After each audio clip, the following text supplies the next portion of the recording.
The Red Star Senior Apartments, set to open in October, burned to the ground.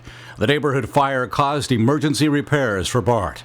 There was a fire that broke out at about 2:16 this morning that burned right next to the BART tracks. The flames obviously impacted BART electrical equipment, but the good news is the tracks themselves and the concrete structure around it were not damaged. The intensity of the heat was pretty dramatic. There were street lights that just melted away.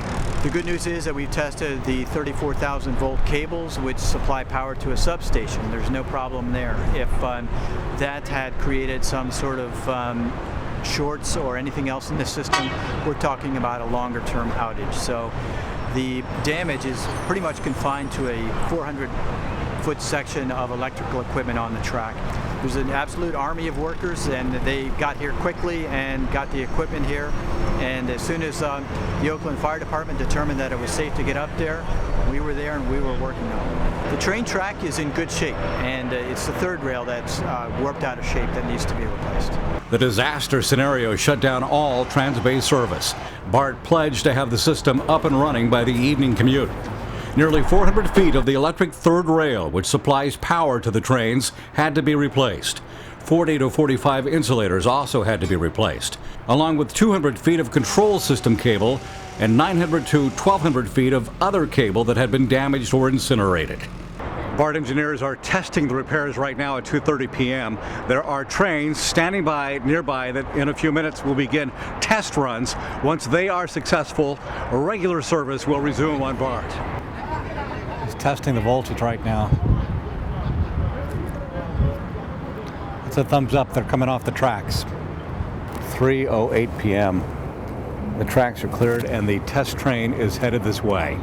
Not approaching at its normal speed, obviously. This is a test, so it's approaching the station much slower than normal.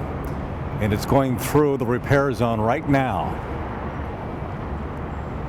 Engineers methodically watching to make sure everything's okay. And it appears to be just fine. Both directions were checked for public safety. Again, this is the first test for eastbound train traffic. Since the tracks reopened, they'll be going through slow the first time around. There are the engineers, and the area that was damaged is right there.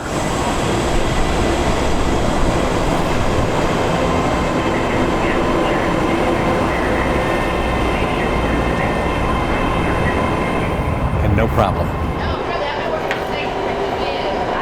Service was restored at 3:50 p.m. AC Transit and added ferry service aided thousands of commuters. But with BART down, a Giants game, and the U.S. Open underway, BART officials empathize with commuters who were stuck in massive gridlock because of a neighborhood fire. Mark Jones reporting, BART TV.